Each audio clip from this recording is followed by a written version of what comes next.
எப்படி இருக்கீங்க? நல்லா இருக்கீங்க. நீங்கள் எப்படி இருக்கீங்க? நீங்கள் நல்லா இருக்கீங்களா? லைக் போட்டுட்டேன் விஜி. நான் ரொம்ப காலை லைவில் வந்து ஏதோ ஒரு பாட்டு என் காதில் கேட்கும். அந்த பாடலை பாடவும் ப்ளீஸ் மேடம்.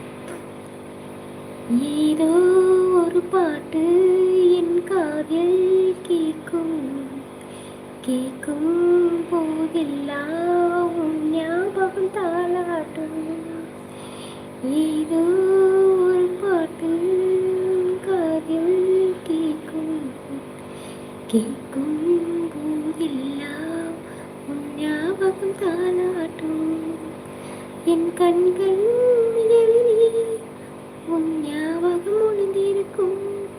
நான் சுவாசிக்கும் மூச்சு நீரே உன் ஞாபகம் கலந்திருக்கும். ஞாபகங்கள் மழையாகும், ஞாபகங்கள் குடையாகும், ஞாபகங்கள் தீமூட்டும், ஞாபகங்கள் தாளாட்டும். ஏதோ ஒரு பாட்டு என் காதில் கேட்கும், கேட்கும்